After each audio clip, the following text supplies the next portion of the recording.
إن الحمد لله نحمده ونستعينه ونستغفره ونعوذ بالله من شرور أنفسنا ومن سيئات أعمالنا من يهد الله فلا مضل له ومن يضلل فلا هادي له وأشهد أن لا إله إلا الله وحده لا شريك له وأشهد أن محمدا عبده ورسوله أما بعد فإن خير الحديث كتاب الله وخير الهدي هدي محمد صلى الله عليه وسلم وشر الأمور محدثاتها وكل محدثة بدعة وكل بدعة ضلالة وكل ضلالة من النار أعوذ بالله السميع العليم من الشيطان الرجيم আলহামদুলিল্লাহ আজ আমরা ইমামুল আম্বিয়াদের দাওয়াতে কোরআন এ ব্যাপারে আম্বিয়া আলাইহিস সালামের যে দায়িত্ব ছিল সেই দায়িত্বগুলি তারা কিভাবে পালন করেছে এবং কিসের মাধ্যমে সেই বিষয়গুলি নিয়ে আমরা আলোচনা করব। আজ আল্লাহর কিতাব আগেও যে কিতাবগুলি নাজিল হয়েছিল এবং বর্তমানে এই কিতাব অর্থাৎ কোরআন এর মাধ্যমে কিন্তু আম্বিয়া আলাইহিস সালাম দাওয়াতের কাজ করে গেছেন এবং এর যে ব্যাখ্যাগুলি তারা নিজেরা দিয়ে গেছেন এবং তারা নিজেদের ইচ্ছায় কিছু বলেননি। আল্লাহ পাকের যেটা নির্দেশ ছিল সেইটাই তারা বলে গেছেন। এই বিষয় নিয়েই আমরা আলোচনা করব। আমরা প্রথমে যে বিষয়টা নিয়ে আলোচনা করব সেটা হলো আম্বিয়া আলাইহিস সালামদের মধ্যে যে সর্বপ্রথম আম্বিয়া এবং সর্বপ্রথম মানব আদম আলাইহিস সালাম সে বিষয়গুলি নিয়েই আমরা একটু আলোচনা করব। যে আমরা যেগুলি আবিষ্কার করি এগুলি কিন্তু আসলে আবিষ্কার, ইনভেন্ট নয়, কিন্তু আমরা কিন্তু তৈরি করতে পারি না, তৈরি আগেই করা ছিল, আমরা শুধু এটাকে আবিষ্কার করেছি এবং এইটাকে খুঁজে বের করেছি, মোট কথা খুঁজে বের করেছি। এবং আদম আলাইহিস সালামকে সৃষ্টির সময় কিন্তু বলে তাকে সব কিছুর নাম জানিয়ে দেওয়া হয়েছিল এবং আমরা জানি যে কোনো কিছু আবিষ্কারের অথবা কোনো কিছু ইনভেন্টের আগে তার নাম দিয়ে দেওয়া হয়। সেটা যদি একই জিনিসের ভিন্ন নাম থাকে তাহলে সেটাকে আমরা বলি হলোনেম, এবং যদি একই নামের ভিন্ন ভিন্ন বিষয় বস্তু থাকে তাহলে আমরা বলি হোমোনেম। এই বিষয়গুলি আমাদের মাথায় রেখে আমরা অগ্রসর হব ইনশাআল্লাহ।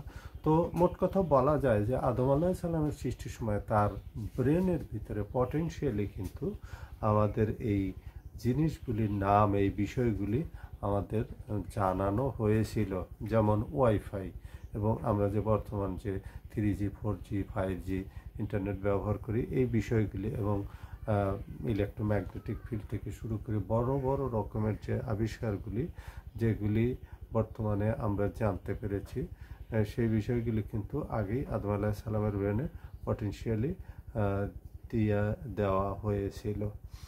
এটা এক্সপ্লোর হতে হয়তো 5 বছর 10 বছর 20 বছর লাগছে, হয়তো ওই সময় যদি এক্সপ্লোর হতো তাহলে তারা এর মর্ম বুঝতো না এবং একটা পরিবেশ এবং ব্রেনের জেনেটিক্যালি সোশ্যালি এই বিষয়গুলি কনসিডার করেই কিন্তু আল্লাহ পাক এই বিষয়গুলি বাফারিংয়ের ব্যবস্থা করে দিয়েছেন। সুতরাং আদম আলাইহিস সালাম যে নলেজটা ছিল সেটা কিন্তু আল্লাহ পাক আগেই তাকে দিয়ে দিয়েছিলেন এবং এই যে ট্রুথ রিবিল্ড এবং অথেন্টিক এবং লজিক্যাল সায়েন্টিফিকলি এবং অপটিমিস্টিক্যালি যে বিষয়গুলি এইগুলি কিন্তু আমরা নিয়ে আলোচনা করব। যে আমাদের যে অর্জিত যে জ্ঞান আমরা যেটাকে বলি রিবিল্ড নলেজ এবং আমরা যে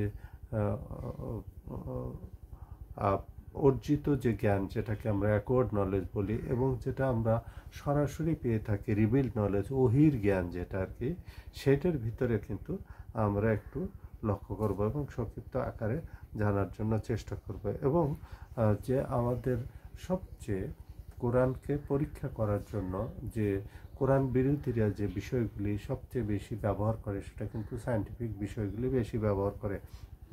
তারা খুঁজে বের করার চেষ্টা করে যে এই কোরআনের সাথে সায়েন্টিফিক যে বিষয়গুলি এই বিষয়গুলির কোনো দ্বিমত হয় কিনা, তাহলেই তারা আমাদেরকে ট্রল করতে পারে, আমাদের বিরুদ্ধে তাদের প্রোপাগান্ডা কন্টিনিউ করতে পারে এই বিষয়গুলি। এই বিষয়ে কিন্তু কোরআনের অনেকগুলো আয়াত আছে এবং আমরা একের পর এক এই আয়াতগুলি আলোচনা করার জন্য চেষ্টা করব। এবং এই আয়াতগুলি এই জন্য বলছি যে আমরা যদি এই আয়াতের ব্যাপারে সামান্য একটু হোমওয়ার্ক করি তাহলে আমাদের জন্য বোঝা একটু সহজ হয়ে যায়।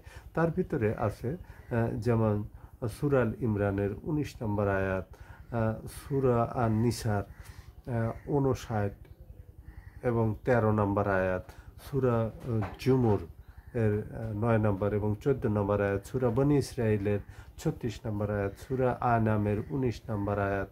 এবং আল্লাহর হাবিব মাহবুব সাল্লাল্লাহু আলাইহি সাল্লাম কিন্তু কোরআনের মাধ্যমেই আমাদেরকে সতর্ক করেছেন এবং তাবলিগ করার কথা বলেছেন। এই আয়াতগুলির মাধ্যমে আরও অনেকগুলো আয়াত আসবে, আমাদের কাছে অন্তত 50টার উপরে আয়াত আসবে। একের পর এক আমরা এগুলি বিস্তারিত আলোচনা করার জন্য চেষ্টা করব ইনশাআল্লাহ। এবং তিনি আরও বলেছেন যে আপনি জানিয়ে দেন, আল্লাহ পাকের কথা আর কি, তিনি বলছেন যে আপনি জানিয়ে দিন যে এই কোরআনের মাধ্যমেই তোমাদেরকে সতর্ক ও তাবলিগ করি। আর যতদূর এই খবর পৌঁছে যায় আর যার কাছে এই খবরগুলি পৌঁছে যায় সেও যেন এই কোরআনের মাধ্যমে দাওয়াতের কাজ করে এবং মানুষকে সতর্ক করে দেয়, বেশারাত দেয় এবং আজাবের খবর শোনে, বাশিরা ও নাদিরা। তো এই কথাগুলি কিন্তু বলার জন্য, এই কথাগুলি কারণ যারা হক পথে চলে তাদেরকে বাশারাত দাও, সুসংবাদ দান করো, এবং যারা নাফরমানি করে তাদেরকে আজাবের কথা বলে দাও। তো মুমিনরা তো এমনি আজাব থেকে ভয় পায় এবং তারা তার থেকে দূরে থাকে। সুতরাং এই বিষয়গুলি আল্লাহ বারবার আমাদেরকে উল্লেখ করার জন্য চেষ্টা করছেন। সূরা আল ইমরান 164 নম্বর আয়াত, আল্লাহ অবশ্যই বিশ্বাসীদের প্রতি তাদের নিজেদের মধ্য হতে রাসূল পাঠিয়েছেন এবং যে তার আয়াতগুলিকে তাদের নিকটে আবৃত্ত করে, তাদেরকে পরিশুদ্ধ করে এবং তাদের কিতাব ও হেকমত শিক্ষা দান করে, আর তারা এর পূর্বে বিভ্রান্তিতে ছিল। তাহলে সূরা আল ইমরানের 164 নম্বর আয়াতে বলছে যে হে বিশ্বাসীগণ, হে ইমানদার, ইয়া আইয়ুহাল্লাযিনা আমানু, যারা ইমান এনেছে। আর সাহাবায়ে কেরাম যখনই শুনতো ইয়া আইয়ুহাল্লাযিনা আমানু, যখন ইমানদারদের ব্যাপারে কোনো খেতাব হতো তখন সাহাবায়ে কেরামগণ কান পেতে শুনতে থাকতেন যে হয়তো কোনো আদেশ অথবা কোনো নিষেধ আসছে।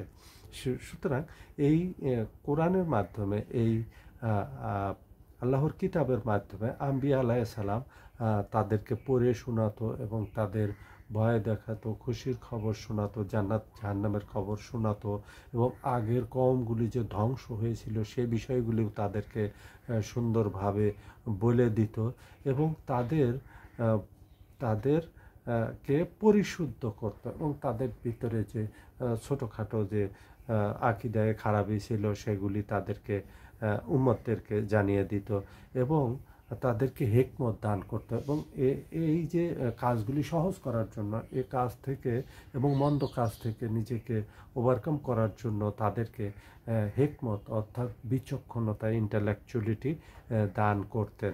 এবং এটা কিন্তু আল্লাহ পাকের তরফ থেকেই হয়। অবশ্যই এর পূর্বে তারা বিভ্রান্তিতে ছিল। বিভ্রান্ত বলতে এরকম বোঝা যায় মা দল্লা সাহিবাকুম ওমা গাওয়া, রাসূল সাল্লাল্লাহু আলাইহি সাল্লাম কিন্তু এবং আম্বিয়া আলাইহিস সালাম কিন্তু না পথভ্রষ্ট ছিলেন না কখনো বিপদগামী ছিলেন, কারণ তারা সৃষ্টিলগ্ন থেকেই তারা আল্লাহ পাকের বিশেষ প্রোটোকলে থাকে এবং আল্লাহ পাকের বিশেষ হেফাজতে থাকে এবং তাদেরকে কোনো শয়তানি ওয়াসওয়াসা তাদেরকে স্পর্শ করতে পারে না।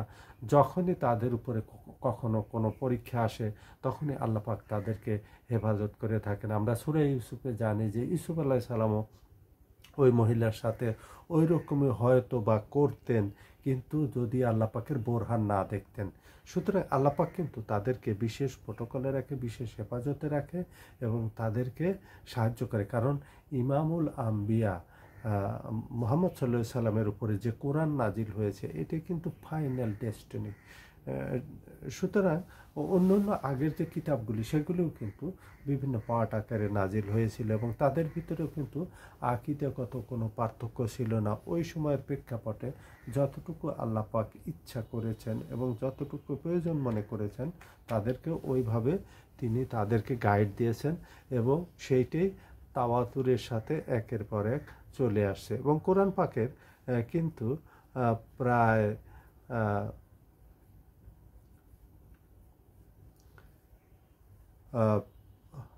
কোরআন পাকের যে যে দৃষ্টিতে যে তাফসিরে যে হাদিসগুলি বর্ণিত হয়েছে সেই হাদিসগুলি কিন্তু আমরা একের পর এক আলোচনা করব এবং বিশেষ করে কোরআনের আয়াতগুলি আমরা বেশি বেশি পড়ার জন্য চেষ্টা করব। যদি কেহ 5 ওয়াক্ত নামাজের আগে ওযু করে যদি বলে যে আশহাদু আল্লা ইলাহা ইল্লাল্লাহু ওয়া আশহাদু আন্না ওয়াহদাহু লা শারীকা লাহু ওয়া আশহাদু আন্না মুহাম্মাদান আবদুহু ওয়া রাসূলুহু, তাহলে তাকে জান্নাতের 8টা দরজার যে কোনো একটা দরজা খুলে দেওয়া হয়।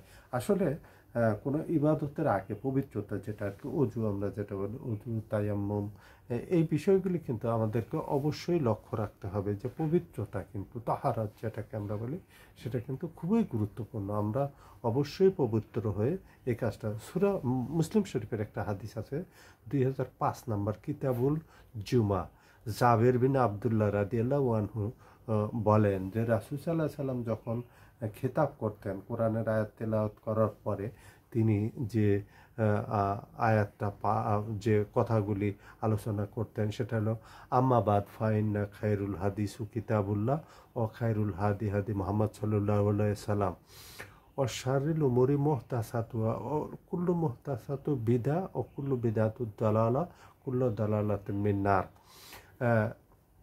এই যে তারপরে যে কথাগুলি বলতেন সেটা হলো সবচেয়ে খায়রুল হাদিস, মানে উত্তম যে কথাটা কালামটা সেটা হলো আল্লাহর কিতাব এবং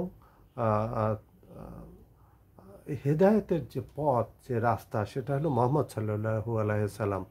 আর এছাড়া যে নতুনত্ব যদি কেউ দিনের মধ্যে প্রবেশ করায় তাহলে সেটা নতুনত্ব কিছু, এটি বিদআত অর্থাৎ গোমরাহি, এবং সমস্ত গোমরাহি ভ্রষ্ট, আর সমস্ত ভ্রষ্টতাই জাহান্নামের দিকে ইন্ডিকেট করে। এটা হাকিমের আর একটা হাদিস 318 নম্বর হাদিস কিতাবুল ইলম চ্যাপ্টারে আবদুল্লাহ ইবনে আব্বাস রাদিয়াল্লাহু আনহু থেকে বর্ণিত, রাসূল সাল্লাল্লাহু আলাইহি সাল্লাম বলেন যে আমি তোমাদের জন্য দুটো জিনিস রেখে যাচ্ছি, একটা হলো আল্লাহর কিতাব আর আরেকটা হলো রাসূল সাল্লাল্লাহু আলাইহি সাল্লামের সুন্নাত, অর্থাৎ সুন্নাতে রাসূল। আসলে কিন্তু মূলত কিন্তু আল্লাহর কিতাব যায়েদ বিন আরকাম রাদিয়াল্লাহু আনহু থেকে, এবং রাসূল সাল্লাল্লাহু আলাইহি সাল্লামের সুন্নাত কিন্তু কিতাবের পরে।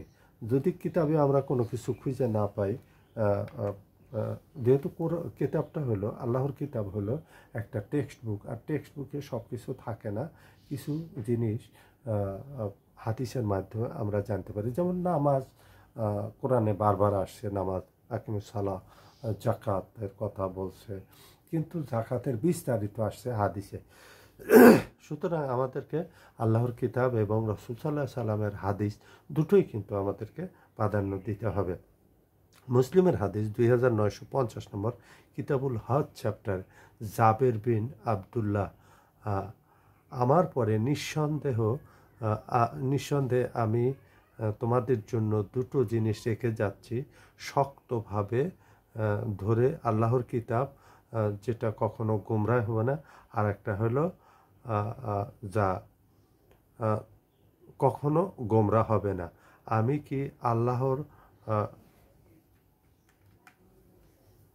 তোমাদের নিকট পৌঁছে দিতে পেরেছি? আল্লাহর কিতাবের ব্যাপারে সাহাবায়ে কেরামদের উদ্দেশ্য করে বলছেন, আমি কি তোমাদেরকে পৌঁছে দিতে পেরেছি? তখন সাহাবায়ে কেরাম বলেন যে হ্যাঁ, আপনি শুধু পৌঁছেই দেননি, আপনি এর হকও আদায় করেছেন। তখন রাসূল সাল্লাল্লাহু আলাইহি ওয়াসাল্লাম একবার সাহাবাদের দিকে আঙ্গুল উঠিয়ে বলেন, আল্লাহুম্মা শাহাদ, আল্লাহুম্মা শাহাদ, আল্লাহুম্মা শাহাদ। তো এই যে আমরা সাক্ষী দিয়েছি আলমে আরো হয় আলাস্তু বিরাব্বিকা, এবং রাসূল সাল্লাল্লাহু আলাইহি ওয়াসাল্লামও কিন্তু সাহাবায়ে কেরামদের নিকট থেকে সাক্ষী নিয়েছিলেন। সুতরাং আমাদের উচিত এই কোরআনের মাধ্যমে দাওয়াতের কাজ করা এবং দাওয়াতের কাজ আগে নিয়ে যাওয়া। বুখারী শরীফের আরেকটা হাদিস 4981 নম্বর হাদিস, কিতাবুল ফাজাইল কোরআনে। মুসলিম শরীফের হলো 385 নম্বর কিতাবুল ইমান চ্যাপ্টারে। বুখারী শরীফে হলো কিতাবুল ফাজাইল চ্যাপ্টারে, আর মুসলিম শরীফে আছে কিতাবুল ইমান চ্যাপ্টারে। আবু হুরায়রা রাদিয়াল্লাহু আনহু থেকে বর্ণিত, আল্লাহ সমস্ত আম্বিয়াকে কোনো না কোনো মুজিজা দান করেছেন, এবং আমাকে যে মুজিজা দান করেছেন সেটা কোরআন। আমি আশা করি কিয়ামতের দিন আমার উম্মতের সংখ্যা বেশি হবে এবং মুজিজা বড়, তার উম্মতির সংখ্যাও বড় এবং জান্নাতীদের, এবং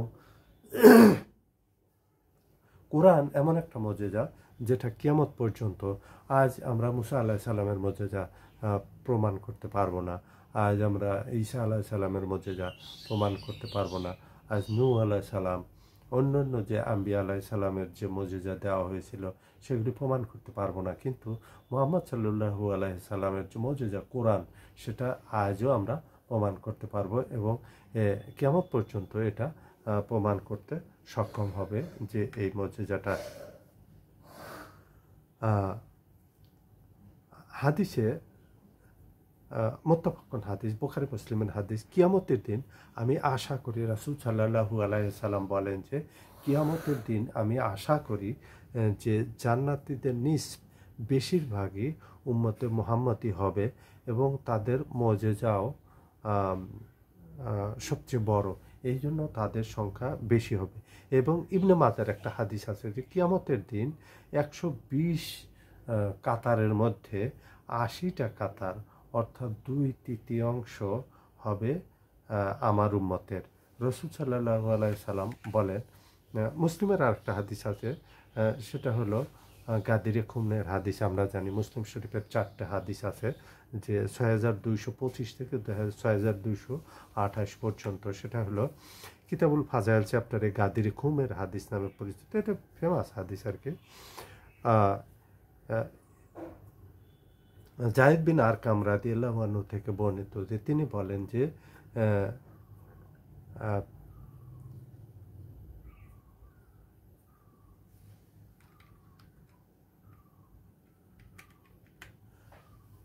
রাসূল সাল্লাল্লাহু আলাইহি সাল্লাম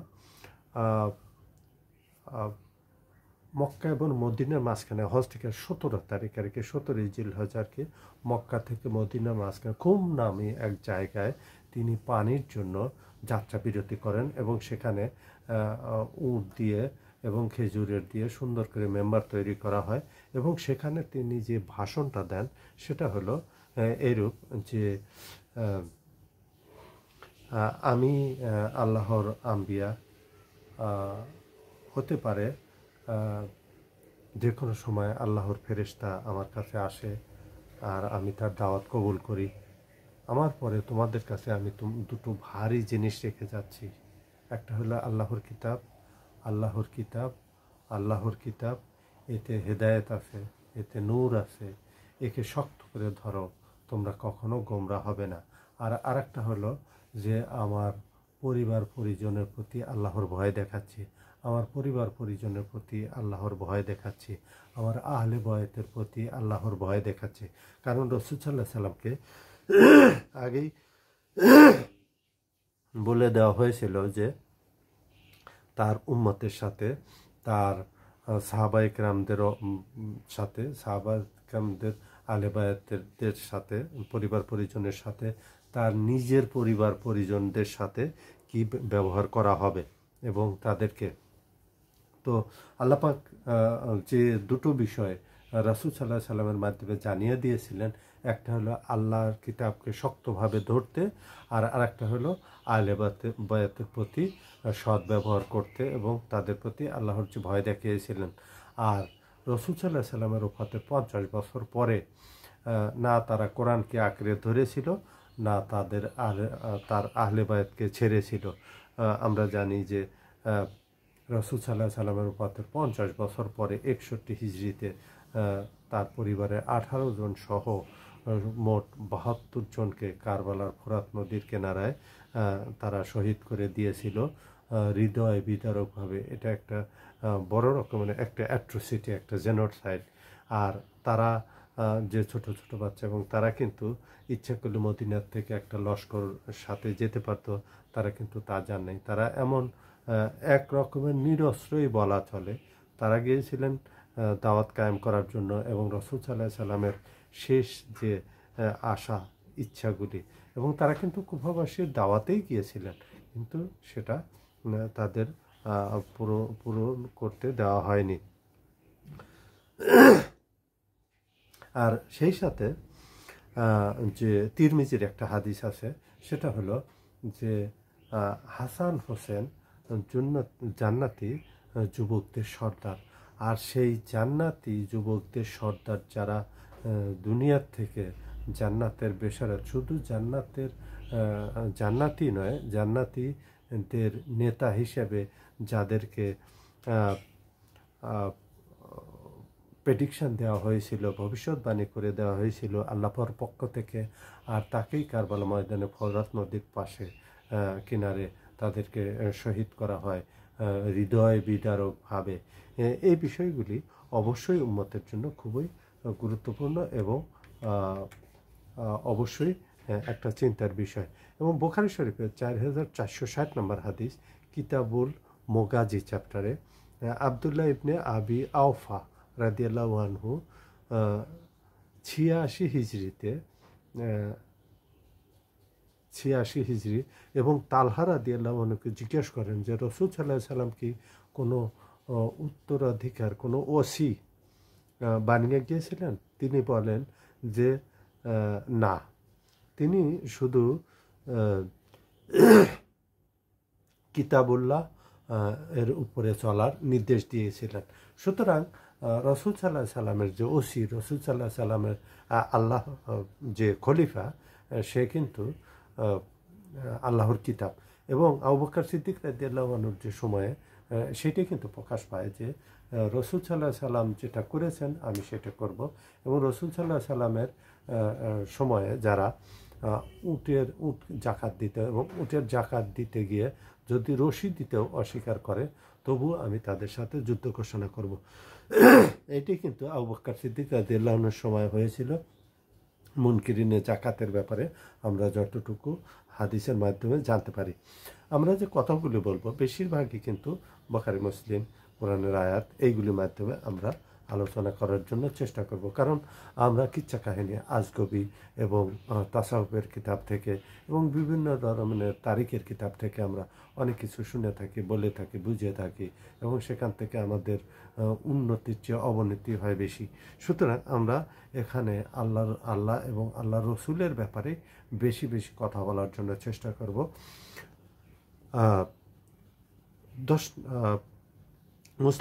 মুসলিম শরীফের 1897 নম্বর হাদিস, কিতাবুল সালাত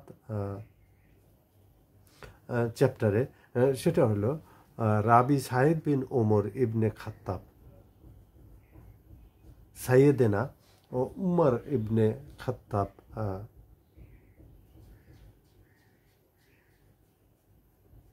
খাত্তাব রাদিয়াল্লাহু আনহু হইতে আল্লাহর কিতাবের জন্য লোকদেরকে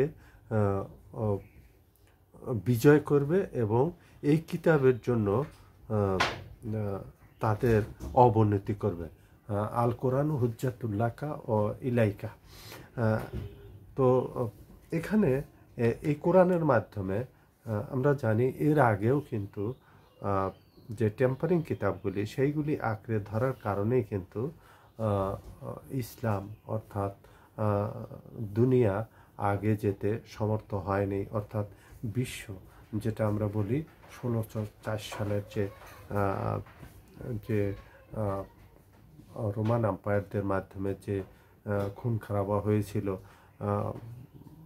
ওই বাইবেলের বিরুদ্ধে যাওয়ার কারণে।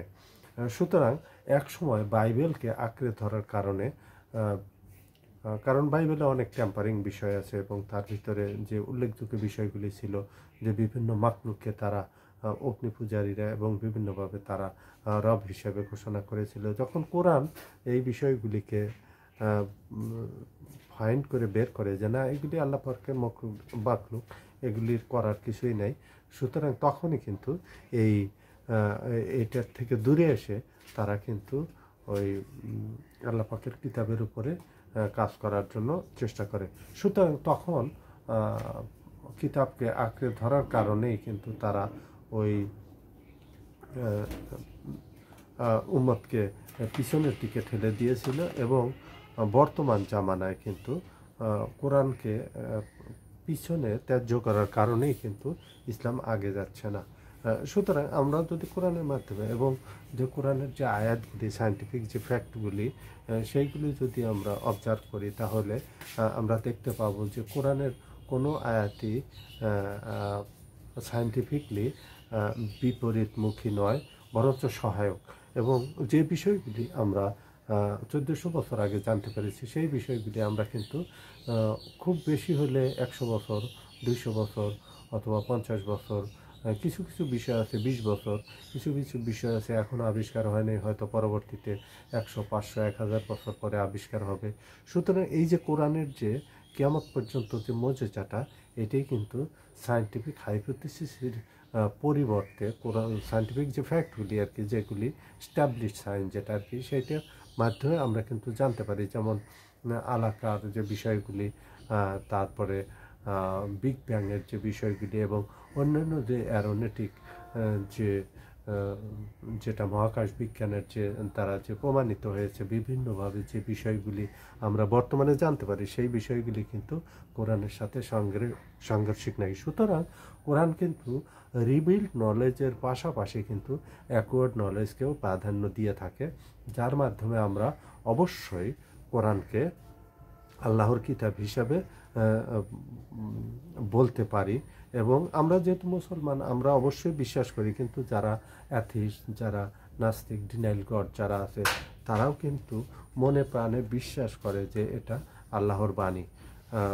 মুসলিম শরীফের আরেকটা হাদিস আছে 534 নম্বর কিতাবুত তাহারাত চ্যাপ্টারে আবু মালিক আনসারী রাদিয়াল্লাহু আনহু বলেন, ওই আগের হাদিসটাই, আল কোরআন হুজ্জাতুল্লাকা ওয়া ইলাইকা। তো ইমামুল আম্বিয়াদের দাওয়াত কোরআন, এখানে আমরা বর্তমানে যে আয়াতগুলি সম্পর্কে আলোচনা করব সেটা অনেকগুলো আয়াত, তাও প্রায় অনেক আয়াত সম্পর্কে 50টারও হয়তো কম বেশি হতে পারে আয়াত সম্পর্কে আমরা আলোচনা করার জন্য চেষ্টা করব ইনশাআল্লাহ।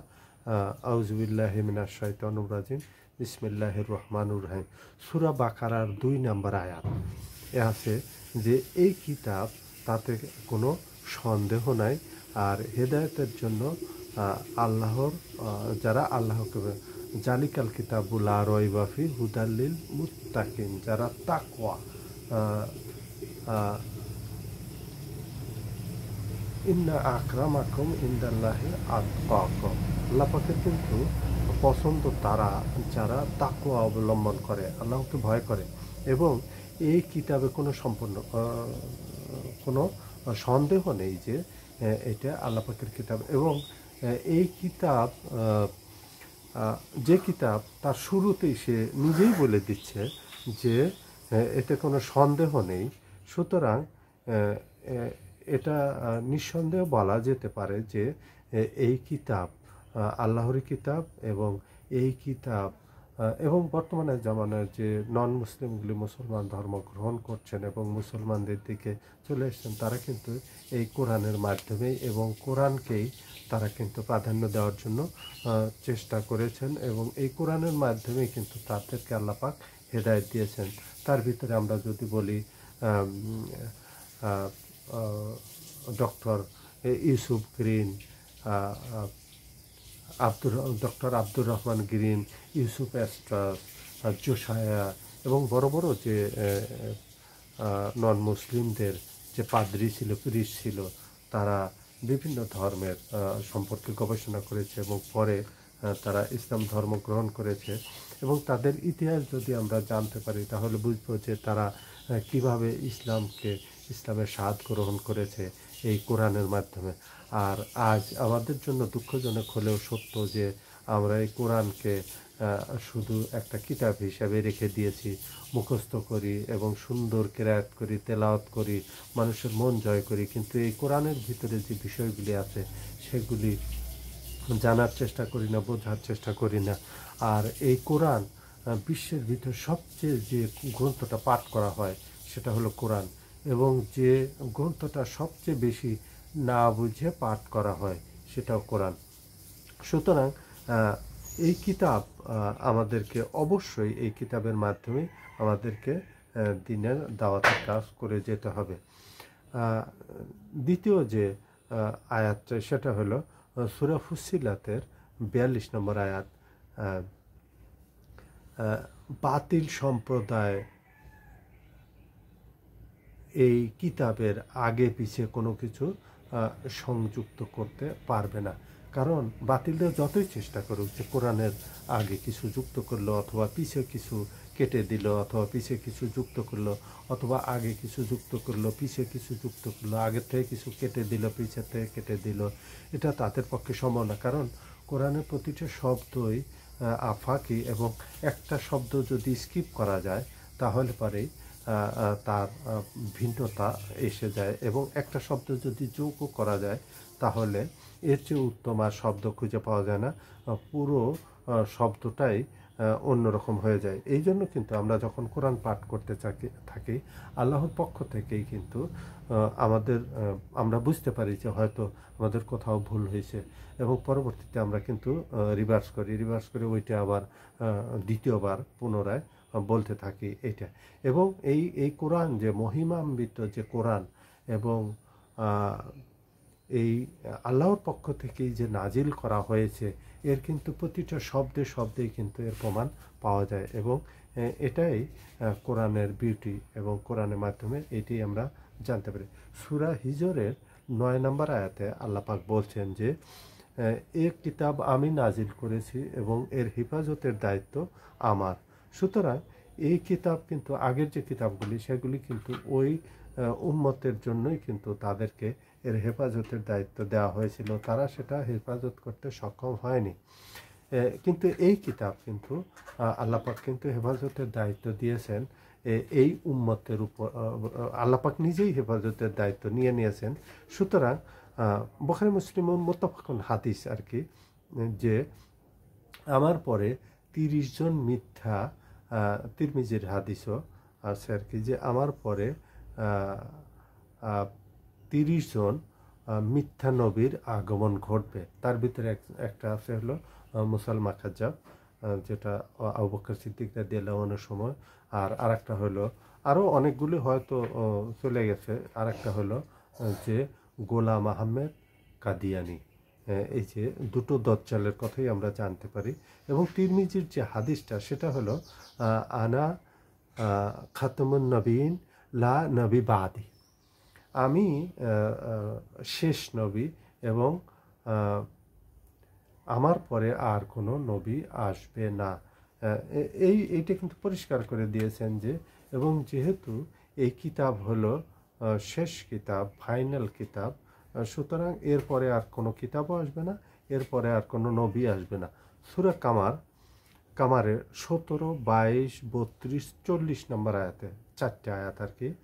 সূরা আল কামারের 17, 22, 32, 40 নম্বর আয়াতে এই কোরআনকে উপদেশের জন্য আমি সহজ করে দিয়েছি। কেউ আছে কি উপদেশ গ্রহণকারী?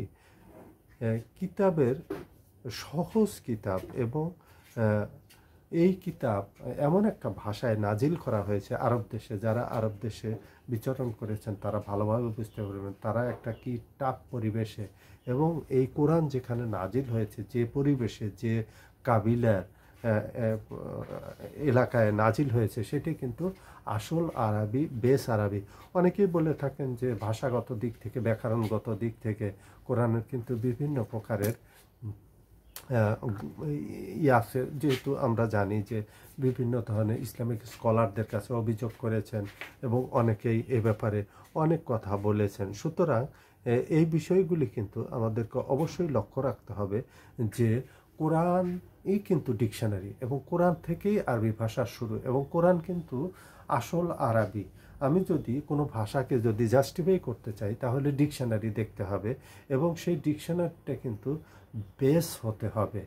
আর আরবি ভাষার যে ডিকশনারি সেটা হলো কোরআন। কোরআন থেকেই ভাষার উৎপত্তি হয়েছে। সুতরাং ডিকশনারিতে পরে লেখা হয়েছে, কিন্তু কোরআন আগে। সেই দৃষ্টিকোণ থেকে আমরা কিন্তু বলতে পারি যে কোরআনের ভিতরে কোনো ভুল নেই, ভাষাগত ব্যাকরণগত কোনো ভুল নেই। যদি ভুল থেকে থাকে পরবর্তীতে যারা ডিকশনারি লিখেছেন সেটা কিন্তু ওই ডিকশনারিতে তারা ভুল শব্দ ব্যবহার করেছেন, তারা নিজেদের মতো করে নতুন শব্দ আবিষ্কার করেছেন, এবং যেটা হয়ে থাকে। কিন্তু কোরআনের যে বেস, এবং এর প্রমাণ করার জন্য আজও যদি আমরা যদি সেই বুদ্ধু, সেই গ্রামগঞ্জে যে কাবিলা, যে এখনও তারা ওই টেন্টে বাস করে, তাঁবুটা নিয়ে এখনও যারা বসবাস করে, তাদের ওখানে যদি আমরা এখনও যাই, এবং যারা আরব দেশে থেকেছেন তারা আরও ভালো বলতে পারবেন যে তারা কিভাবে এই ভাষাগুলি ব্যবহার করে। এবং আমি নিজেও এটা লক্ষ্য করেছি যে তারা যে ভাষাগুলি ব্যবহার করে মনে হয় যে তারা কোরআন ব্যবহার করছে। তারা কিন্তু পড়ালেখা জানে না, লেখাপড়া জানে না, এবং শহরের সাথে তাদের খুব একটা ভালো সম্পর্ক নেই, হয়তো যায় ঘুরে আসে, কিন্তু তাদের যে ভাষাগত বিষয়গুলি এবং তাদের যে কথাগুলি, তারা ঠিক কোরআনের ভাষায় কথা বলে। হয়তো তারা কোরআন পড়তেও পারে না, বুঝতেও পারে না, শোনে, তারা ভাষাগত তাদের কোনো জ্ঞান নেই, তারা স্কুল কলেজে যায় নাই। সুতরাং তাদের ভাষাগুলি কিন্তু ঠিক কোরআনের যে মূল ভাষা সেই ভাষার সাথে তাদের অনেক মিল আছে। এবং এই দৃষ্টিকোণ থেকে আমরা এবং আলেমোলামাগণ এবং সমস্ত বিশ্বের যে বড় বড় যে ডিকশনারি লেখকগণ, ডিকশনারির ভিতরে থেকে যারা এক্সপেরিমেন্ট করে, তারা কিন্তু এই সিদ্ধান্তে উপনীত হয়েছে যে কোরআনের ডিকশনারি বেস হলো কোরআন। সুতরাং কোরআনে যেটা আছে ওইখান থেকে ডিকশনারি শুরু, এবং এটার কিন্তু প্রমাণও তারা করেছে। আর আমরা বলতে পারি যে আরব দেশে কিন্তু নন মুসলিমের সংখ্যাও কম নেই। ইহুদি, খ্রিস্টান থেকে শুরু করে তারা কিন্তু প্রচুর সংখ্যক আছে। তারা কিন্তু যে কোনো সময় ইচ্ছে করলে এর বিরুদ্ধে কিতাব লেখে, এবং বর্তমানে কিন্তু যে কোরআনের বিরুদ্ধে যারা কথা বলে, ভুল ধরার চেষ্টা করে, তাদের ব্যাপারেও কিন্তু অনেক বই পুস্তক লেখা হয়েছে, এবং এগুলির কিন্তু ইসলামী স্কলাররা সুন্দরভাবে উত্তর দিয়েছেন, এবং এর উপরেও কিন্তু বই ছাপানো হয়েছে যে তারা বলে থাকে এই কথাগুলি যে কোরআনের ভিতরে এতগুলি ভুল থাকতে পারে, এই ধরনের কথাগুলি আর কি তারা বলে থাকে। সুতরাং আমাদের লক্ষ্য রাখা উচিত যে এটা কিন্তু কোরআন থেকেই কিন্তু আসছে, ডিকশনারি থেকে কোরআন আসেনি। এবং সূরা আল ইমরানের 19 নম্বর আয়াতে ইন্নাদ দীনা ইনদাল্লাহি ইসলাম, আল্লাহর নিকট যে পছন্দের দিন, আল্লাহর নিকট যে কাবিলে কবুল যে দিন, সেটা হলো ইসলাম। নিশ্চয়ই আল্লাহ এই একটা দিনকেই পছন্দ করেছেন, এবং ইসলাম ইহুদি, খ্রিস্টান এবং নাসারাদের কিতাবে কিন্তু এই ইসলামের কথাই আছে। এবং সূরা হজের শেষের আয়াতটাতে আছে যে আগেও তোমাদের দিন ছিল ইসলাম, আগের কিতাবেও এবং বর্তমানে এই কিতাবেও, অর্থাৎ এই কোরআনেও তোমাদের নাম রাখা হয়েছে মুসলিম। সুতরাং এখানে আমরা বিভিন্ন মাযহাবে, বিভিন্ন ফেরকায় বিভক্ত হতেই পারি, যেহেতু রাসূল সাল্লাল্লাহু আলাইহি সাল্লামের প্রেডিকশন আছে যে বনী ইসরাঈলের ছিল 72 ফেরকা, আমার উম্মতের হবে 73 ফেরকা, একটা শুধু হকের উপরে থাকে, আল নাজিয়া, তায়েফা, মনসুরা, আল জামা। এখন আমরা যারা বিভিন্ন ফেরকা নিয়ে আমরা খুশি থাকি, মানহাজের নামে, মানসাকের নামে, অথবা মানসাকের উপরে কোরআনে একটা আয়াতও আছে। আমরা পরবর্তীতে একের পর এক আসতে থাকবো ইনশাআল্লাহ। তো মাযহাবের নামে মানহাজের নামে আমরা আসলে মাসলাক তৈরি করি, ফেরকা তৈরি করি, এবং যে যার ফেরকা নিয়ে আমরা খুশি থাকি। এটাও কিন্তু আল্লাহ পাক কোরআনে বলে দিয়েছেন। এবং আল্লাহ তার হিসাব নেবেন যে আমরা কতটুকু দিনের কাজ করেছি এবং দিনের ব্যাপারে আমাদের কতটুকু আমরা অগ্রসর হয়েছি। এই বিষয়গুলি কিন্তু অবশ্যই আল্লাহ পাক আমাদেরকে হিসাব নেবেন। এবং আমরা সবাই আল্লাহ পাকের কিতাব এবং এই যে কিতাবুল এবং এইখানে কিন্তু আগের যে কিতাব, পুরাতন যে কিতাবুল ডিউটোনমিতেও কিন্তু 18 চ্যাপ্টারে কিন্তু মধ্যমে অতি উত্তম ব্যক্তি পাঠাবো, যার মুখে আমি কালাম দিব, উনি নিজের থেকে কিছু বলবেন না, উনি আমি যা বলবো তাই তিনি বলবেন। অর্থাৎ ইনজিলে উহান্নায় যে কথাগুলি লেখা আছে এবং আরও কিছু গসপেল অফ জনে 14 নম্বরে যে কথাগুলি উল্লেখ আছে সেটা হলো যে আমার তার সাথীদের হাওয়ারিদের ব্যাপারে উদ্দেশ্য করে বলছেন যে আমার পরে যে ব্যক্তি দুনিয়াতে আগমন ঘটবে তার কিছুই সে নিজের থেকে কিছুই বলবে না, আল্লাহ তাকে যা ওহী করবেন তিনি তাই বলবেন। এটা কিন্তু গসপেল অফ জন 14 নম্বর চ্যাপ্টারে আর কি, 14 নম্বর চ্যাপ্টারে। এবং ঈসা আলাইহিস সালাম আরও কিছু কথা বলেছেন, সেটা হলো যে আমার তোমাদের নিকটে অনেক কিছু বলার ছিল, কিন্তু সেইগুলি তোমরা শোনার মতো পরিবেশ তোমাদের নেই। যেহেতু আমরা জানি যে ইয়াহিয়া আলাইহিস সালামকে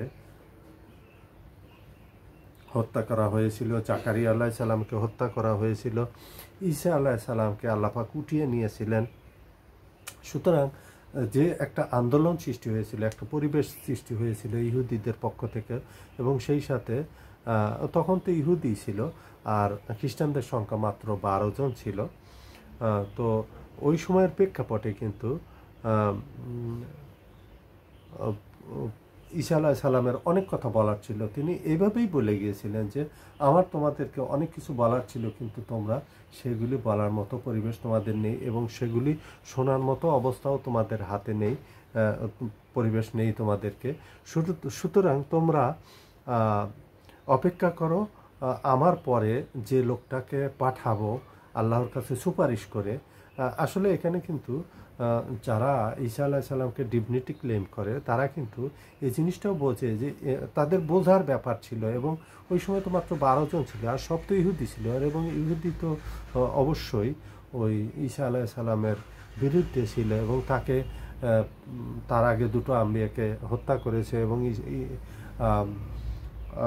ঈসা আলাইহিস সালামের উপরে কাতেলের ফতোয়া জারি করেছিল। এবং সেই প্রেক্ষাপটে ঈসা আলাইহিস সালাম পরিষ্কারভাবে এইভাবেই কথাগুলি বলেছিলেন যে আমার অনেক কিছু বলার ছিল, কিন্তু এই মুহূর্তে শোনার মতো তোমাদের পরিবেশও নাই, আর শোনার মতো মন মানসিকতাও নাই। এর অর্থ এরকম দাঁড়ায়, আমার পরে যে আসবে সে তোমাদেরকে সুন্দরভাবে বলে দিবে। ঈসা আলাইহিস সালাম এই প্রেডিকশনগুলি ছিল, এবং ইনজিলে এবং আমরা জানি গসপেল অফ জন এবং এই কিতাবগুলিতে উহান্নায় এই কথাগুলি উল্লেখ আছে। তো সূরা আল ইমরানের 85 নম্বর আয়াতে ইসলাম ছাড়া আর অন্য দিনের প্রতি আসক্ত হবে না, আর যখন মারা যাবে তখন আমি কখনো অন্য দিন গ্রহণ করব না, এবং যদি কেউ সেটা করে অন্য দিনের প্রতি করে তাহলে তারা ক্ষতিগ্রস্তদের অন্তর্ভুক্ত হবে।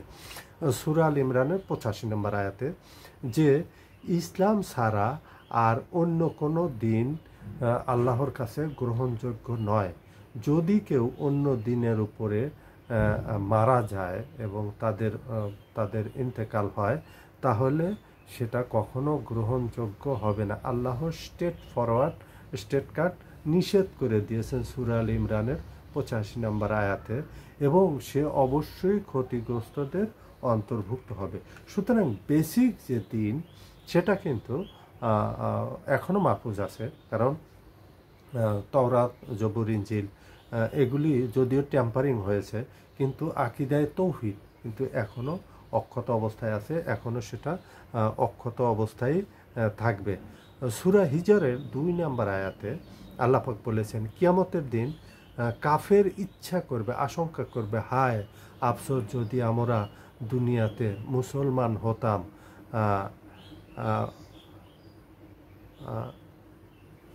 মানে তারা দুঃখ করবে, কারণ তখন তো আর দুঃখ করে কোনো লাভ হবে না। এখানে ইসলাম ইজ দ্য মানে ইসলামই একমাত্র গ্রহণযোগ্য দিন, অ্যাকসেপ্টেবল দিন বাই দ্য সাইট অফ আল্লাহ সুবহানাহু ওয়া তাআলা। আল্লাহর নিকটে একমাত্র গ্রহণযোগ্য দিন হলো ইসলাম। এর আগেও আমরা আয়াতে এইভাবেই বলেছি যে ইন্নাদ্দীনা ইনদাল্লাহি ইসলাম। আর মুসলিম যারা ইসলামে বিশ্বাস করে তাদেরকে মুসলিম বলা হয়, এবং আত্মসমর্পণকারী। অন্য ব্যাপারেও যদি কেউ কিছু বলে থাকে সেটা তাদের ব্যাপার। কোরআন পাকে সূরা আল ইমরানে 102 নম্বর আয়াতে যে ইমানদারদের তাকওয়ার ব্যাপারে বলা হয়েছে যে আল্লাহকে ভয় করো যেভাবে তাকে ভয় করার হক রয়েছে, এবং মৌত আসার আগে তোমরা মুসলমান হয়েই মৃত্যুবরণ করবে। এবং মুসলিম শরীফের যে হাদিসটা আর কি, সেটা আমরা একসাথে বলছি আর কি। মুসলিম শরীফে যে ইনি ব্যবহার করেছেন যে ফেরকা নয়, শুধু ফেরকা আর ইসলামের সাথে যদি যুক্ত হয়, ইসলামের নামে যদি ফিরকা হয়, তাহলে এর রেজাল্ট হবে 0। সুতরাং আল্লাহ পাকের নিকট যে ইমানদারদের যে তাকওয়া অবলম্বন করতে বলা হয়েছে, এবং আল্লাহকে ভয় করার কথা বলা হয়েছে, এবং তাদেরকে বলা হয়েছে যে তোমরা মৃত্যু আসার আগে তোমরা মুসলমান হয়ে মৃত্যুবরণ করবে। এবং অন্য যেগুলি আছে, যেগুলি হানাফি, সালাফি অথবা অন্য যেগুলি শিয়া, সুন্নি অনেক কিছু আছে, সেগুলি এইখানে আল্লাহ পাকের কাছে, এবং সাহাবাদের যে চিন্তাভাবনা ছিল, সাহাবাদের যে দিন ছিল, সেটা কিন্তু ওই হানাফি সালাফিও ছিল না, শিয়া সুন্নিও ছিল না। তারা কিন্তু মুসলিম ছিলেন, মুসলমান ছিলেন। আমরা ওইটাতেই ফিরে দেওয়ার জন্য চেষ্টা করব। মাঝখানে যতগুলো ফিরে সেটাকে আমরা ওই 72-73-এর ভিতরে নিয়ে যাব। সুতরাং একটাই কিন্তু আল্লাহ পাকের কাছে গ্রহণযোগ্য দিন, একটাই কিন্তু, সেটা হলো ইসলাম। সূরা নিসা 59 নম্বর আয়াতে ইমানদার ব্যক্তিবর্গের ব্যাপারে আল্লাহ তার রসুল সাল্লাল্লাহু আলাইহি সাল্লামের ইতাআত মানে এবং খলিফাদের এবং ফাইন তানাজ্জাতু মিন শাইকিন ইম ফারুদ্দু ইলাল্লাহ। আমরা জানি খোলাফায়ে রাশিদিন আল মাহদিয়িন, তারপরে আমরা জানি যে কিতাব আল্লাহ ও সুন্নাত রাসূল উলিল আমর, যেটা আর কি উলিল আমরে মিনকুম, ওই আয়াতটা আর কি সূরা নিসার 59 নম্বর আয়াত। কিন্তু নেতৃস্থানীয় ব্যক্তিবর্গ, তাদের কথা উল্লেখ করা হয়েছে, অর্থাৎ আলেম ওলামাও এর সাথে সম্পৃক্ত। যেমন উলিল আমর বলতে হলো নেতৃস্থানীয়, তোমাদের উপরে যারা রক্ষক, সরকার প্রধান, তাদের কথাও বলা হয়েছে। ফাইন তানাজ্জাতু মিন শাইকিন ফারুদ্দু ইলাল্লাহ ও রাসূলা। যখন তাদের সাথে কোনো দ্বিমত পোষণ করা হয়, তাদের সাথে তোমার মত পার্থক্য হয়, এক কথায় আমরা বলতে পারি এরকম, যদি কখনো সরকার প্রধান অথবা আলেম ওলামাদের সাথে কখনো মতভেদ সৃষ্টি হয়, তখন তোমরা আল্লাহ ফারুদ্দু ইলাল্লাহ ও রসুলা, তোমরা তখন আল্লাহ এবং তার রসুলের দিকে রদ্দু ফিরে এসো। রদ্দুহু ইলাল্লাহ ও রসুলু। সুতরাং আমরা কিন্তু আমাদের মেইন যে প্রায়োরিটি সেটা কিন্তু আল্লাহর কিতাব এবং রসুল সাল্লাহ সাল্লামের সুন্নত, এই দুটার উপরে।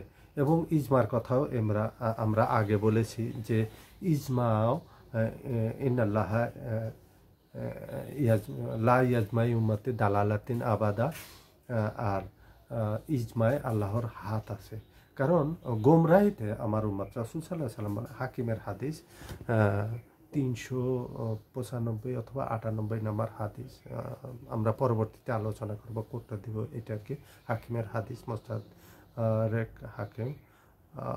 মুস্তাদরক হাকিম হাদিস, সেটা হলো যে আমার উম্মত গোমরাহিতে কখনো একমত হবে না, কেউ না কেউ এর বিরোধিতা করবে। আর গোমরাহিতে আর ইজমায় আল্লাহর হাত আছে, এই কথাটা রাসূল সাল্লাল্লাহু আলাইহি সাল্লাম পরিষ্কারভাবে বলে দিয়েছেন। এই জন্য কিন্তু আমরা 5 ওয়াক্ত নামাজ, জাকাত, হজ, এই বিষয়গুলিতে আমাদের কোনো কন্ট্রাডিকশন নেই।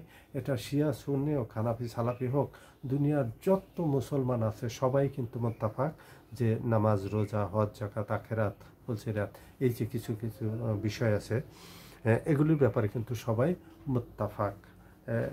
এর ভিতরে কিন্তু ইজমা আছে, এবং এই জন্যই যে ইজমায় আল্লাহ পাকের হাত আছে। যদি কেউ দ্বিমত পোষণ করে তখন তাকেই দলিল দিতে হবে যে সে কেন এর বিরুদ্ধে গেল।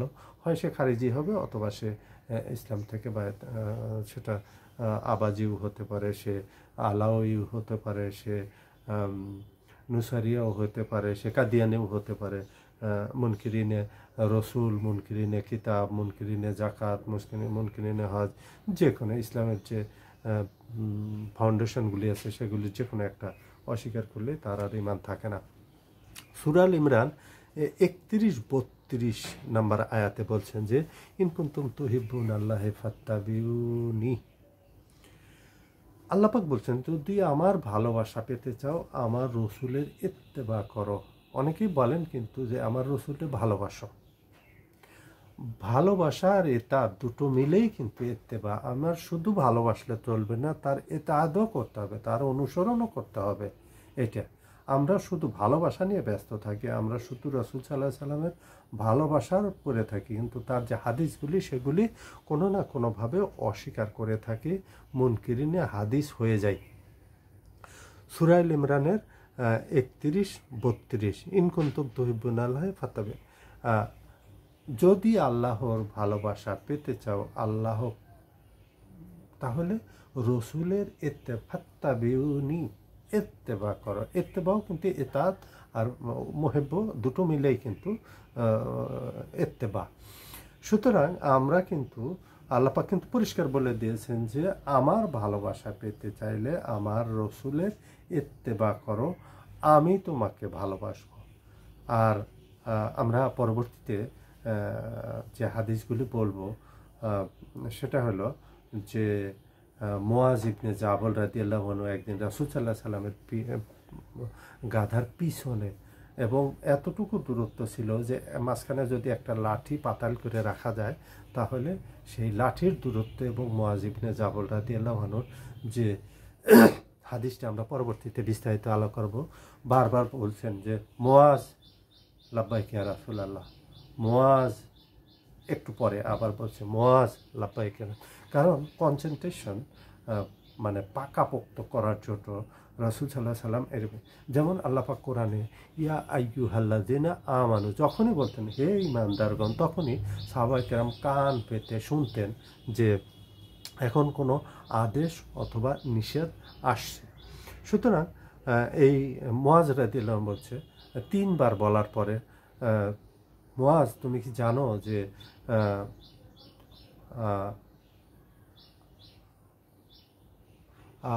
আল্লাহ তার বান্দার কাছে কি চায়? তো তখন বললেন যে আল্লাহর সাথে শিরিক করো না। আর যে বড় বড় যে কিছু কথা বললেন, এইটা বলার পরে তখন আবার বললেন মুআজ লাব্বাইক ইয়া রাসূলুল্লাহ, এভাবে 3 বার বললেন। তৃতীয়বার বললেন যে মুআজ, যদি এই শর্তগুলি কোনো বান্দা আল্লাহর এই শর্তগুলো যদি কোনো বান্দা পূরণ করে, পালন করে, তাহলে বান্দারও কিছু হক আল্লাহর কাছে চাওয়া পাওয়ার থাকে। তো তখন রাসূল সাল্লাল্লাহু আলাইহি সাল্লাম তাকে জান্নাতের খবর দিলেন এবং আরও অনেক নিয়ামতের কথা বললেন। এই বিষয়গুলি আমরা পরবর্তীতে এইগুলি রেফারেন্স সহ ইনশাআল্লাহ আমরা আলোচনা করব। ইনশাআল্লাহ একের পর এক আমরা আগে কোরআনের আয়াতগুলি নিয়ে দাওয়াতের কাজ শুরু করছি। আমরা এই যে কোরআনের আয়াতগুলি প্রায় যতগুলো 40-50টা 60টা যতগুলো আয়াতই হোক, আমরা এই আয়াতগুলি আলোচনা করব। আলোচনা করার পরে আমরা ধীরে ধীরে হাদিসের কাছে এর বিস্তারিত যাব। এরপরে আমাদের আসছে হলো কোরআন ক্লাসে, যেটা আমরা কোরআনের ইন্ট্রোডাকশান প্রায় 6টা ক্লাস নিব, 6-7-8 ঘন্টার মতো। আর ইন্ট্রোডাকশান শেষ হলে, কোরআনের পরিচিত শেষ হলে আমরা সূরা ফাতিহা থেকে শুরু করব ইনশাআল্লাহ। অলরেডি আমরা 1-2 ক্লিপ ছেড়েও দিয়েছি জাস্ট ওয়ান টেস্টের জন্য। আমরা বিস্তারিত সুন্দরভাবে আমরা এগুলি আলোচনা করার জন্য চেষ্টা করব ইনশাআল্লাহ।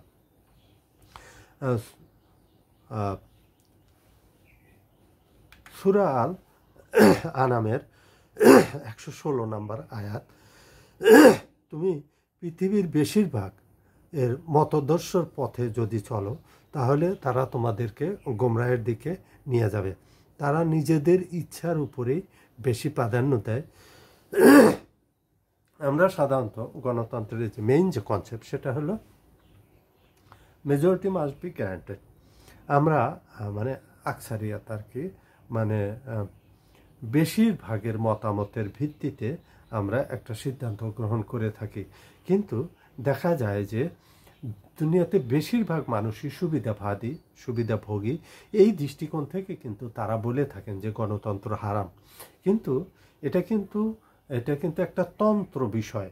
কিন্তু আমরা যেহেতু একটা পলিটিক্যাল ব্যাপারে চলে আসছি, আমরা সংক্ষিপ্ত একটু, যেহেতু এই আয়াতের সাথে এবং এর তাফসিরেও আমরা বিস্তারিত আলোচনা করব পরবর্তীতে যখন আমরা পলিটিক্যাল ব্যাপারে আলোচনা করব। যে দুনিয়াতে প্রায় 100 কোটির মতো হিন্দু আছে, 250 কোটি 270 কোটির মতো খ্রিস্টান আছে এবং প্রায় 200 কোটির মতো বুদ্ধিস্ট আছে, আর 170 থেকে 75 কোটির মতো মুসলমান আছে। তাহলে দেখা যায় যে বিশ্বের ভিতরে প্রায় 1/4 মুসলমান নেই, অন্য জাতি মিলিয়ে, আর বাকি সব হলো নন মুসলিম, এবং তারা কোনো না কোনোভাবে কুফরি এবং শিরকে লিপ্ত থাকে। তাহলে আমরা যদি ভোটাভুটি করি, তাহলে কিন্তু মুসলমানদের, আর তার উপরেও মুসলমানদের ভিতরেও অনেক মুনাফিক আছে, তার উপরে অনেকে ছোটোখাটো শিরকে লিপ্ত, এবং অনেকে নামাজ পড়ে না, এই বিষয়গুলি আছে, এবং চাপায় তাই খায়, জাকাত দেয় না ঠিক মতো, ইসলামের হুকুম আহকাম মেনে চলে না। আমরা এই 200 কোটি মানুষের যদি মুসলমানদের কথা যদি কনসিডার করি, অথবা 180 কোটি যদি ধরি, তাহলে দেখা যাবে 180 কোটি মুসলমানদের মধ্যে প্রায় 150 কোটি নামাজ পড়ে না। তো ইমান আর কুফরের পার্থক্য হলো নামাজ পড়ে না। বাকি যে 30 কোটি মানুষ আছে, 30 কোটির ভিতরে দেখা যাবে যে হয়তো 20-25 কোটি মানুষ নামাজ পড়ে ঠিকই, কিন্তু সুন্নত তরিকায় পড়ে না। তারা কোরআন হাদিসের সাথে পরিচয় নেই, অথবা তাদের ইচ্ছা নেই, তাদের আলেম ওলামা এদিকে নিয়ে যেতে চায় না, তাদের দোকান বন্ধ হয়ে যাবে। তারা আগে যে প্রোপাগান্ডাগুলি, যে তরিকাগুলি শিখিয়ে দিয়েছে, সেগুলির উপরে আমল যদি না করা হয়, তাহলে তাদের দোকান, আমাদের দেশে যদি 3.5 লক্ষ মসজিদ থাকে, তাহলে দেখা যাবে যে কোরআন হাদিসের উপরে কতটুকু তারা আছে সেটা ভিন্ন বিষয়। আমরা দেখব যে প্রায় 3.25 লক্ষ মসজিদেই কোনো সুন্দর সিংহাসন আছে, সুন্দর ইমামের বসার ব্যবস্থা আছে, কিন্তু সেখানে কোনো ওই কোরআন হাদিসের কোনো বালাই নেই। এবং যদিও 1-2 আছে মসজিদের বাইরে ওই শিখানোর জন্য, কারণ কোরআন, আল কোরআনের আলো ঘরে ঘরে জ্বালো, ওইভাবেই জ্বালিয়েছে, কোরআনটা সুন্দরভাবে শিখিয়েছে। তারপর যখন কোরআন হাতে দেয়, তখন কোরআনটা মসজিদে রেখে সে চলে যায়। কারণ সে তো কোরআন শিখেই গেছে, আর তোর কোরআনের দরকার নাই। আর যদিও কারোর ঘরে কোরআন পাওয়া যায়, দেখা যায় যে ওই গেলাপে পেঁচিয়ে সুন্দরভাবে ওইটা রাখা হয়েছে, এবং যদি কেউ মারা যায় ওইটা খুলে ধুলাবালি ঝাড়িয়ে একটু পরে, এবং তারপর মুর্দা বক্সানোর জন্য এবং কোরআন খতম দেয়। তারপর তার 3 দিন পরে কতগুলো কোরআন খতম হলো, কতগুলো কালেমা তাকে টিসিএস করে পাঠানো হলো। সেই হিসাবে জীবনে যে ব্যক্তি কোরআন শেখে নাই, পড়ে নাই, বোঝে নাই, যে আমল করার চেষ্টা করে নাই, কোরআনের দাওয়াত দেয় নাই, আর সেই ব্যক্তিকে মৃত্যুর পরে কোরআনের মাধ্যমে তাকে দাওয়াতের কাজ করানো হয় এবং কোরআনের মাধ্যমে তাকে এগুলি করা হয়। সুতরাং এই বিষয়গুলি আমাদের জন্য খুবই দুঃখজনক এবং কষ্টের। আমরা মনে করি যে প্রতিটা মসজিদে কোরআনের চর্চা হওয়া উচিত, এবং প্রতিটা মসজিদের চতুর্দিকে এবং কোনো ইমাম নিয়োগ দেওয়ার আগে অবশ্যই তাকে তফসির এবং হাদিসের ব্যাপারে প্রচুর জ্ঞান থাকা প্রয়োজন। বিশেষ করে বুখারী, মুসলিম, আবু দাউদ, তিরমিজি, ইবনে মাজাহ, সুনান নিসাইয়ের দৃষ্টিতে যে পদ্ধতির নামাজ হতে পারে সেই পদ্ধতিতে নামাজ পড়ার জ্ঞান থাকা এবং সেইভাবে কথা বলার মতো যোগ্য ব্যক্তিকেই ইমাম মুয়াজ্জিন হিসেবে নিয়োগ দেওয়া যেতে পারে এবং নিয়োগ দেওয়া উচিত। এটা সরকারিভাবে এটা ঘোষণা দেওয়া উচিত যে যেহেতু আমরা মুসলমান, আমরা অন্যান্য ধর্মকে ডিস্টার্ব করব না, অন্যান্য ধর্মের সাথে আমাদের কোনো সম্পর্ক নেই। তাদের ধর্ম তাদের কাছে, আমাদের ধর্ম আমাদের কাছে। আমরা মুসলমান দাবি করব, ইসলামের উপরে চলব, কোরআন হাদিসকে মানব, আল্লাহ রসুলের নামে চান্দা একসাথে করব, আর প্রোপাগান্ডা করব ইসলামের বিরুদ্ধে, আল্লাহ রসুলের বিরুদ্ধে। সেইটা উচিত নয়। আপনি অন্য নাম নিয়ে অন্য ধর্মের কথা বলে আপনি চান্দা একসাথে করেন, বক্তৃতা দেন, যা ইচ্ছা আপনি তাই করেন, কিন্তু আপনি ইসলামের কথা বলে, আল্লাহ রসুলের কথা বলে, আবেগ খাটিয়ে তারপরে আপনি ইসলামের ক্ষতি করবেন এবং আল্লাহ রসুলের বিরুদ্ধাচারণ করবেন, কোরআন হাদিসের বিরুদ্ধে কথা বলবেন, আপনি তাসাউফের কথা বলবেন, আপনি বুজুর্গদের কিচ্ছা কাহিনী বলে যাবেন যার কোরআন সুন্নাহর সাথে কোনো সম্পর্ক নেই, এবং তারিখের কিতাবের সাথেও তাদের অনেকটা সম্পর্ক নেই। তাসাউফের কিতাবে, যেটা সুফিবাদের কিতাবে, এমন কিছু কথা লেখা আছে যেগুলি তারিখের কিতাবের সাথেও কোনো, কোরআন সুন্নাহ তো দূরের কথা, তারিখের কিতাবের সাথেও তাদের কোনো সম্পর্ক নেই। এই বিষয়গুলি থেকে আমাদেরকে অবশ্যই লক্ষ্য রাখতে হবে। এবং আমরা যেহেতু আল্লাহ এবং আল্লাহ রসুলের কথা বলে থাকি, আল্লাহ এবং আল্লাহ রসুলের কথা এইটাই আমাদের আখেরাতে কাজে আসবে। সুতরাং আমাদের উচিত যে আল্লাহ এবং আল্লাহ রসুলকে প্রাধান্য দেওয়া এবং আল্লাহ এবং আল্লাহ রসুলকে সাধ্যমতো রাজি খুশি করার জন্য চেষ্টা করে। আল্লাহ রসুল দুনিয়াতে আল্লাহ পাঠিয়েছিলেন, ইমামুল আম্বিয়া হিসাবে পাঠিয়েছিলেন, খাতেমুন নবীন হিসাবে পাঠিয়েছিলেন। তিনি চলে গেছেন, আল্লাহর জান্নাতে অবস্থান করছেন। তিনি তার হাদিস এবং আল্লাহ পাকের যে বড় মুজিজা কোরআন রেখে গেছেন, সেই কোরআনের মাধ্যমে আল্লাহর রসুলকে আল্লাহ হেদায়েত দিয়েছিলেন, সাহাবায়ে কেরামদেরকে কোরআনের মাধ্যমে হেদায়েত দিয়েছিলেন, তাবিঈন হেদায়েত প্রাপ্ত হয়েছিলেন কোরআনের মাধ্যমে। আমরা অবশ্যই কোরআনের মাধ্যমে হেদায়েত পাওয়ার চেষ্টা করব, কোরআন পড়ব, বুঝব, এবং যেখানেই আমাদেরকে কোরআন বোঝার সমস্যা হয় আল্লাহ রসুলের হাদিসের সাহায্য গ্রহণ করব। কোরআন আমাদের জন্য টেক্সট বুক, হাদিস আমাদের জন্য রেফারেন্স বুক। আমরা অবশ্যই কোরআন এবং হাদিসের দৃষ্টিভঙ্গিতে আল্লাহ এবং আল্লাহ রসুলের পথে চলব, এবং আমরা অবশ্যই চেষ্টা করব যে আল্লাহ এবং আল্লাহর রসুলকে কিভাবে রাজি করা যায়, আল্লাহ এবং আল্লাহর রসুলকে কিভাবে খুশি করা যায়। আল্লাহর কিতাব এবং ইজমায়ে উম্মত, যেটা তাওয়াতুরের সাথে ইজমায়ে উম্মতের যে বিষয়গুলি, এই বিষয়গুলি যেমন মুর্দাকে কেবলামুখী দাফন করা, নামাজে অট্টহাসিতে নামাজ ভঙ্গ হওয়া, এবং সন্তান জন্মগ্রহণ করলে আজান দেওয়া, আরও কিছু বিষয় আছে যেগুলি কোরআন হাদিসে নাই, ইজমায়ে তাবাতুরের সাথে চলে আসছে। এই বিষয়ের সাথে কেউ আজ পর্যন্ত দ্বিমত পোষণ করে নাই, এগুলি চলে আসছে। সুতরাং আমরা অবশ্যই এগুলি মেনে চলব এবং আল্লাহ এবং আল্লাহ রসুলের দিকে আমরা ফিরে যাব। সূরা নাজমের সূরা আন-নাজম 28 নম্বর আয়াতে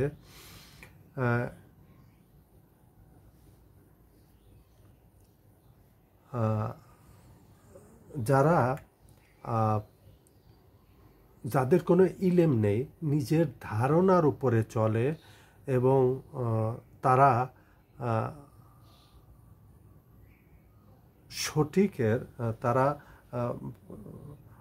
সঠিকের বিপরীতে গোমরাহের দিকে চলে এবং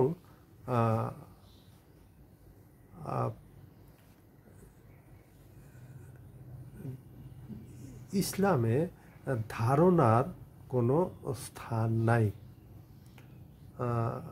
হকের বিরুদ্ধে চলে। অনেকেই তারা ধারণার উপরে চলে, কারণ হলো যে ওই তাসাউফের কিতাব অথবা বিভিন্ন ধরনের বুজুর্গদের লেখা কিতাবের উপরে চলে এবং এই বিষয়ে আল্লাহ পাক বলেছেন যে যাদের কোনো ইলম নেই, ওলা তাকফু মা লাইসা লাকা বিহি ইলম, এই ইনসান, যে বিষয়ে তোমার কোনো ইলম নেই, যে বিষয়ে তোমার কোনো জ্ঞান নাই, সে বিষয়ে তুমি চলো না। ইন্না সামা, তোমার কান, অল বাসারা, তোমার চোখ, অল ফুয়াদা, তোমার হৃদয়, অন্তর, কুল্লু উলাইকা কানা আনহু মাসউলা, এগুলিকে জবাব দিতে হবে। আসলে সূরা নাজমের যে 28 নম্বর আয়াতে এখানে কিন্তু ইলমের কথা বলা হয়েছে। আমরা আমলের জন্য কিন্তু ইলমের প্রয়োজন, আর ইলম ছাড়া আমল হয় না, আর আমলের জন্য ইলমের প্রয়োজন। দুটো কিন্তু মানে এটা কিন্তু একটা আর একটার পরিপূরক। কিন্তু অবশ্যই আমাদেরকে ইলমের প্রয়োজন আছে, কারণ আমরা দাওয়াত দিব, আমরা যদি ওই তাসাউফের কিতাবে দাওয়াত দিই অথবা আমরা যদি কোনো বুজুর্গদের কিচ্ছা কাহিনীর উপরে দাওয়াত দিই, তাহলে কিন্তু আমাদের দাওয়াতে কাতে বাধা সৃষ্টি হবে। এবং আল্লাহ এবং আল্লাহর রসুলের এত কথা কোরআনে আছে, এত তফসির আছে, এত হাদিস আছে, এত হাদিসের সারা আছে যে আমরা